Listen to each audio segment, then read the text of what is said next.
Hey everybody, this is Cholera with Diggity and Moletrap, and we're casting Game 4 of the Tribe StarCraft Best League. I think that is the whole name. It's basically an all-star league, and this time we're going to be watching Stork moving on after beating July in a kind of strange game on Chapeng Ryung, and he's facing Luxury. Luxury, of course, has been recently playing a lot of Zerg versus Protoss. He played Jade Jangbi in the finals of the MSL, and we won't spoil what happened there, but it's certainly a good watch, and it is finally up on Vile Attack. Luxury and Stork having a good moment here, and they're going to be playing on Colosseum 2, which is a decent-ish map for Protoss. We were referring to in the previous games how a lot of these maps right now are pretty anti-Protoss, but I think it just changes over time. Last season we had Colosseum 2, we had Andromeda, which was pretty good for Protoss. We had early on we had Troy, we had Othello. All those maps were pretty good for Protoss, so I guess just the pendulum is swinging the other way now. Yeah, right now, but that's the thing though, is I don't feel like Colosseum is an anti-Zerg map. It's just a big macro map, and when you give a Protoss an easy to take third, that tends to favor them. I think it's just the level Protoss play. They kind of would work with it. It was very good against Terran, but I think against Zerg, Zerg could macro up as well. There's things Zerg could do to win on this map. However, I don't ever remember seeing Luxury do it. I think this is one of his weak maps, and I want to look up what his statistics are on it, but I can't ever remember Luxury winning on Colosseum. It seems every time I've seen him play this map, he ends up losing. However, this is going to be a fun match because, I guess this will go back a pseudo-spoiler. I won't say who won the MSL finals, but I will say this is the match that could have been. So Stork might have advanced to the finals, so this might have been the final we would have seen had both players been completely relaxed and playing on an old map. So hope you guys enjoy this one. Yeah, and part of the thing about Colosseum is, like you said, it is a macro map. But the thing is Luxury, especially lately, he's been playing a lot of like low econ games, two-base games, two-base strategies, going for very quick tech and just going off two bases, stuff like that. So if he plays like that as well on this map, it may not get a chance to become a longer macro game, which might then benefit Stork in this game. Yeah, I wanted to mention, I forgot to say a couple things. I can't believe I forgot to mention that the first game, July versus Best, was actually a rematch of the OSL finals. I was kicking myself after the casting it that I didn't mention that, because that was a real big deal. And then, of course, there's just a lot of different matchups in this game, in this whole set, that are kind of rematches of important games. And, Stork, in fact, knocked July Zerg out of the OSL previously, so kind of a interesting thing to see Stork knock him out of the Tribe StarCraft Best League as well. Anyway, we got both players scouting in the wrong direction, so they're going to be playing a little bit in the dark for a little while.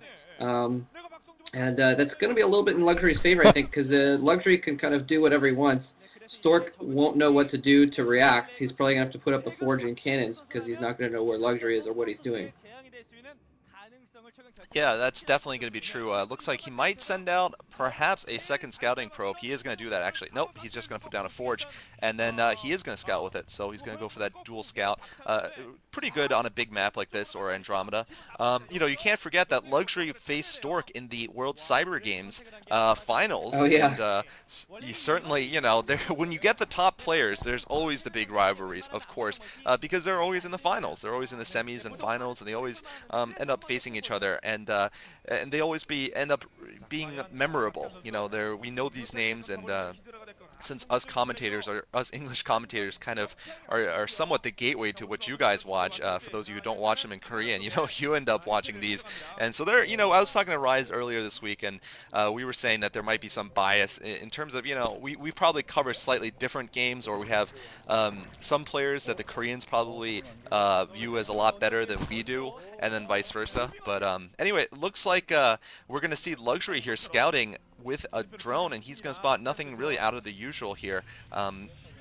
Nexus going up after the forge, and we have a 12 hatch from Luxury. 12 hatch with gas early on. Very interesting. 12th hatch with gas. Maybe they'll want to apply some pressure. That's one nice thing about Colosseum is just because of that gap, because the distances between you can't afford to get your gateway before one of your cannons. So, and it looks like Stork, yeah, putting that gateway down. Not putting that cannon down yet, though. And it looks like just sensing that Luxury is going to go for an additional base. So Luxury going into macro mode indeed, putting down a 3rd hatchery with gas. We'll see what he turns this into. This is going to be interesting to watch with kind of the new strategies that are out there with that 4-hatch Spire Den build, because really Colosseum, what we generally saw was, yeah, more of the 5-hatch Hydralisk sort of stuff. I'm going to be excited to see kind of the possible Corsair Scourge Mutaplay on this map, because I don't remember seeing a lot of that. There's that first cannon going down now with that little bit of a bump opening there. Stork getting a eye full of information here. He's already scouted that secondary, and I don't think he's going to have any trouble with that single Zergling chasing by to scout the 3rd base. And also seeing that tech to layer. So I think he's going to be well prepared. I think this is really going to come down to the mid game, and we'll see what Stork decides to do after it. I think that because Colosseum's the map that it is, you can essentially do any build you want as a Protoss player as long as you're producing units into the mid game, I think. And right now he's already got a secondary. Hasn't really put down any more tech, though. I don't even see a cybernetic score here. Yeah, I was kind of looking for that as well. I wonder if he put it at his expansion or something like that. It's possible he's trying to hide it from Luxury and sees, I don't know. Anyway, I'm really curious what Stork is going to end up doing here. He is, again, though, still has that probe alive in Luxury's base and still running around. So, so he started a Stargate going down, so he must have a core somewhere. And Luxury's going to try and run that overlord to the back of the base and hide it. We'll see if Stork remembers where it is. Anyway, but Stork has been getting a lot of econ going. He's been pumping out probes out of 2 nexuses for a while now. So he doesn't have a lot of units on the ground, but he's going to have a real big economy. Basically, both players doing that. Both players just macroing their econ and not really getting too many units or anything right now. And we're probably going to see them in just a minute or two start to actually pump out those units once they get their tech going and their economy to a suitable place. So there's the Spire, the Stargate, the Citadel. So, you know, just kind of all a build-up. It's like no rush 8 minutes, and then we're going to, well, yeah, we're going to get into the part where they actually attack each other soon, hopefully. Yeah, that seems to be the optimal way that Zerg and Protoss games are going on these big maps. It is kind of, you know, if you try to break the pattern of no rush 8 minutes, then you really have to get it done very quickly, obviously, and it's you know, just not optimal, it seems. It's just very hard to pull off because both of these builds are so refined to deal with fast rushes. It looks like we are going to see a fast Templar Archives here. Once again, I actually don't think it's going to be for DTs if Luxury is doing the build that I suspect he'll be going for. Actually, Diggity, you were saying it was a 4-hatch. I think it's actually the 5-hatch Scourge Hydra. That's generally the form I've seen. Usually it's 3-hatch. I think that, well, I'm saying 4-hatch because it's 4-hatch, then you put down the Spire, then you get your 5th hatch after that. That's just why I'm calling it that. Yeah, yeah, you got 5. I'm just saying it listing off that. It's semantical. Well, actually, it is to 5 hatches ultimately.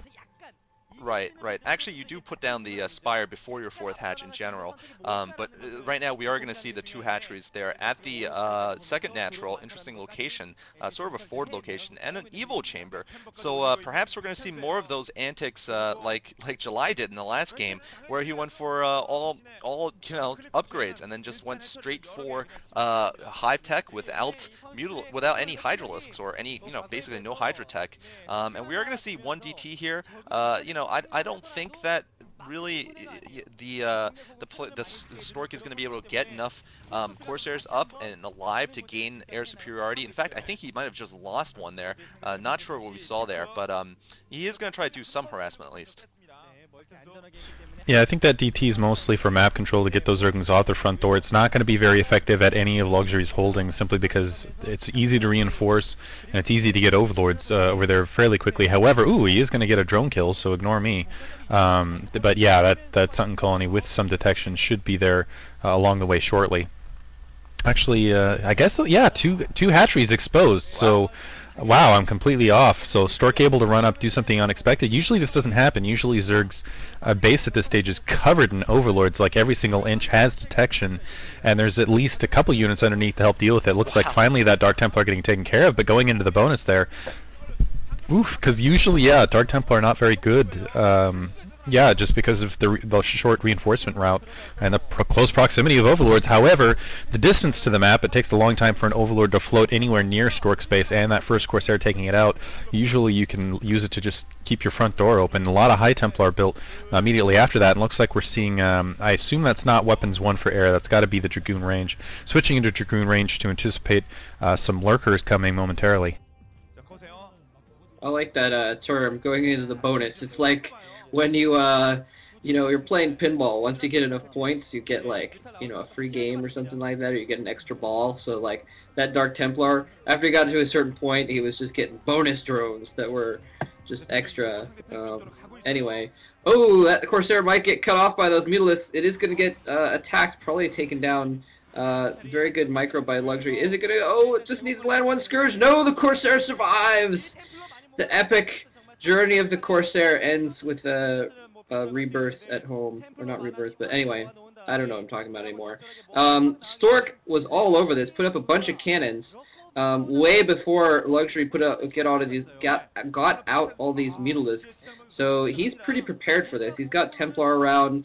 Luxury's probably going to try and use the Mutalisks more to try and snipe those Templar in preparation for a ground attack. Or maybe if Stork tries to move out, then he'll try and snipe the Templar. That tends to be what a clump of Mutalisks is best for, especially after all those cannons are down. So we're probably going to see him do something like that. Although Stork doesn't have a lot of Corsairs. He just built a couple for scouting purposes. So, the Mutalisks, especially along with a couple Scourge, could do a lot of damage as well if he decides to go in with them. Depending on where Stork's Force of Dragoons and Templar are at the time. So maybe he'll try and do a backstab, and when Stork moves out, he'll move in with his Mutalisks and let Dragoons take free pot shots on them, apparently. What do you think? Is Stork, he's moving out here, is he just going to try and secure his third, or is he going to actually do an attack here?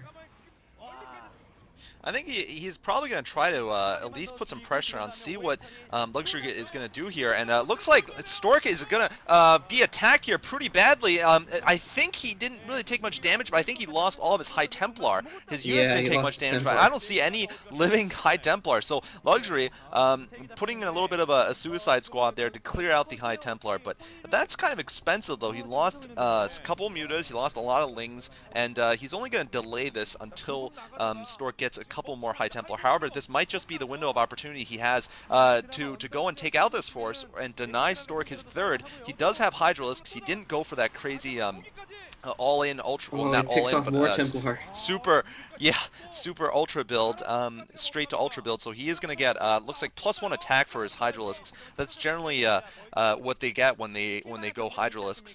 They don't go for the +1 armor, of course, and they get 1 evil chamber. It means that they're going to stick on the layer level tech for a long time. Really not anticipating going to Hive anytime soon. He's probably going to pick up another base before then. Anyway, it looks like Stork has gotten a decent position, but he doesn't have High Templar, so this might be Luxury's opportunity here. Yeah, I gotta say, Luxury has a pretty decent unit composition. Dragoons versus Hydralisks, it's one of those matches that it oftentimes can come down to micro.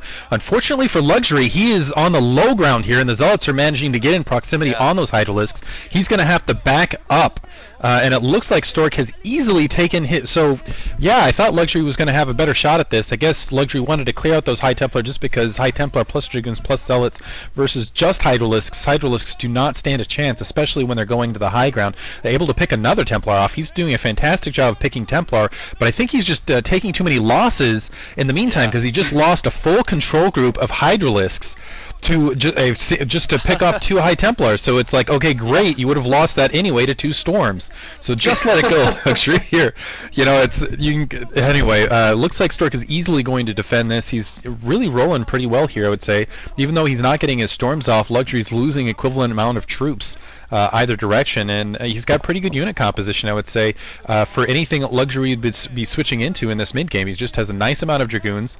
He doesn't have any Archons out, so maybe if just mass muted at this stage. I doubt we'll see that, though. He just doesn't have the gas to sustain that. But there's a nice Psy Storm to draw those Hydra spec. But otherwise, yeah, good amount of Zealots, good amount of Dragoons just to force those Hydra back in kind of combination. And it looks like Luxury's just going to stick to the Hydralisks, and he's not taking any additional bases. It would be okay if he was doing this and taking additional bases, but it looks like he's trying to break Stork and keep him from getting that third, now going to Queen's Nest. But again, he's not grabbing anything. Okay, no, he is grabbing an additional base, but immediately getting spotted out by Stork. Let's see if he can hold on to it.